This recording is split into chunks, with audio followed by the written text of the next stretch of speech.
Oh yeah, as you mentioned, power is still out here in Nevada City. I'm at Elks Lodge, one of the 47 community resource centers that have just opened up a few minutes ago at the impacted locations. First of all, let's show you the setup here. Outdoor setup with several tents as well. We do have the employee here that's got here about, I'd say, an hour ago. He's been cleaning up the tables, the charging stations. There is a van that's filled with water and snacks and other equipment here as well. You can see hand sanitizing stations as well. Now, people just got here as soon as these resource centers open here. Bill, he lost power early this morning, correct, Bill? It was at 10 o'clock, about 10:15 last night. And where do you live, Bill? Nevada City. Tell me, why are you here today? I need power. My laptop died. So I work from home. Was working last night. My laptop ran out of power this morning, so I can't do anything.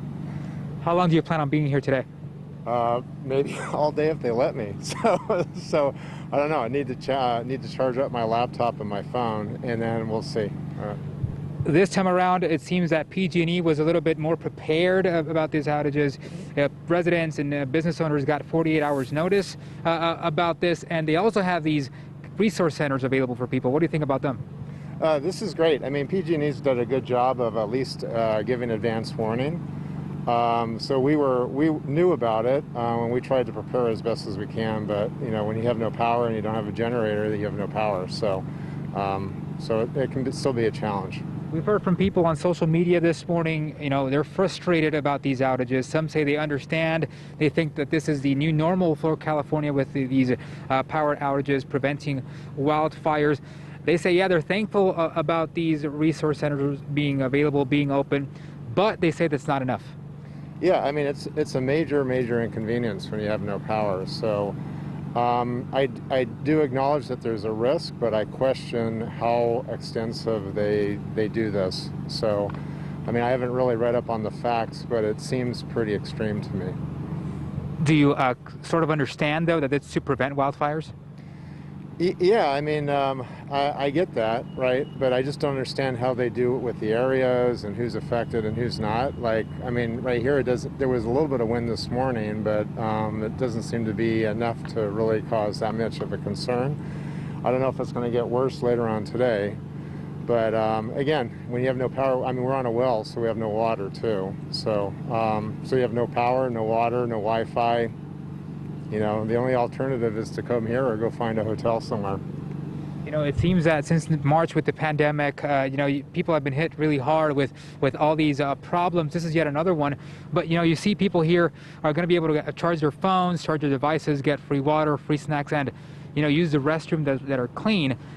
This is at least something, right, to help people out. Yeah, I mean, it helps, right? But, you know, there's still a problem. Like my son does distance learning now, and that's all out the window today and perhaps tomorrow. So, again, it's just, this has been a very interesting year.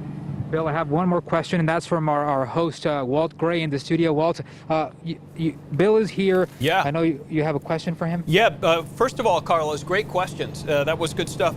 You talked to him, Carlos, about how long he might stay there.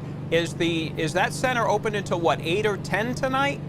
How late is this place open?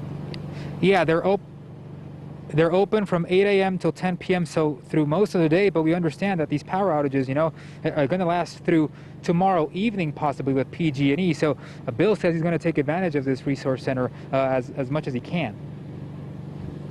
Open until 10 tonight. Does that mean at 10 tonight he's going to go home? Where does he plan on sleeping tonight if all the power is out in Nevada City?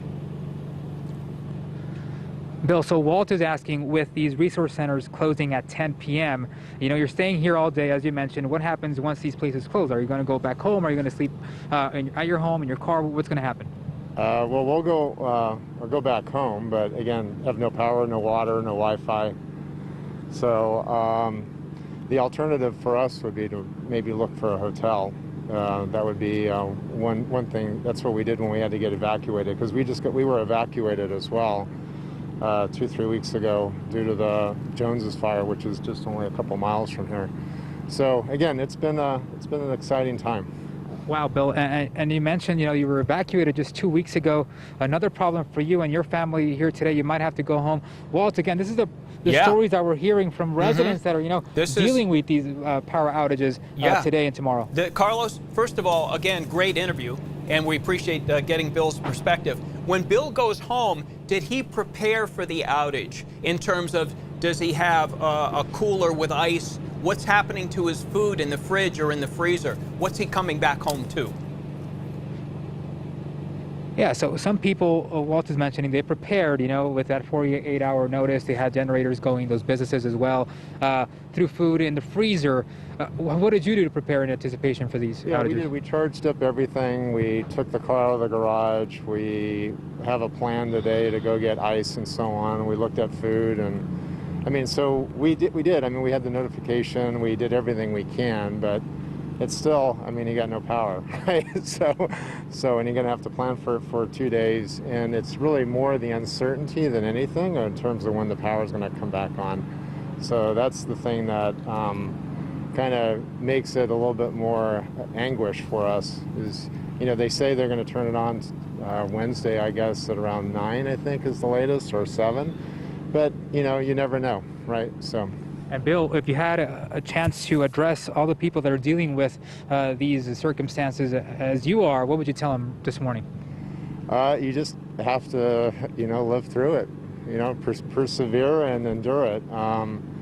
But, like I said, it's been a tough year with COVID and the fires and everything. So, and then we got the elections coming up. So that's always going to be interesting.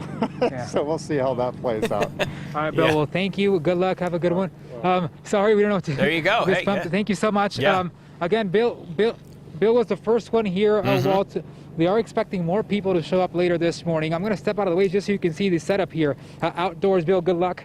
Again, they're expecting a lot of people, charging stations here. PG&E expects the dangerous weather to wrap up by tomorrow morning. We've been telling you about that on Morning Blend. And then that's when they'll be able to start inspecting their lines before restoring power in the evening. Now, in that meantime, people left in the dark can show up at these resource centers to charge their phones. They get Wi-Fi, snacks, and water. There'll also be clean porta potties and tables available. Most centers are outdoors with social distancing guidelines in place. Now, if you plan on showing up, PG&E says you have to wear a mask. Now, we did speak with people that were nervous about being without electricity, especially those who rely on medical devices. But we also ran into folks who pulled out a generator and stocked up on water, food, and gas, just like Bill, who we just spoke with moments ago. They now understand that the power shutoffs are becoming the new normal in California. Walt, again, worth mentioning here, these resource centers are open from 8 a.m. to 10 p.m. today and tomorrow. We made it really easy for people who are going through these circumstances. Go to abc10.com/links. You can input your address there, and we'll show you the closest location to you. We'll send it back over to you for now. Yeah, before I let you go, Carlos, I think you had mentioned in an earlier broadcast that there were like 43 different resource centers throughout the 22-county area. So we're showing the Nevada City one, which Bill is taking advantage of. And in Bill's case, he's going to stay there as long as he can, but at night, he's going to go home and sleep in his house. So that's where he is, instead of paying for a hotel, maybe. He's not committing one way or the other. All right, Carlos, we will check back with you. I'm sure more and more people are going to be showing up there at the location in Nevada City, which has been open for 12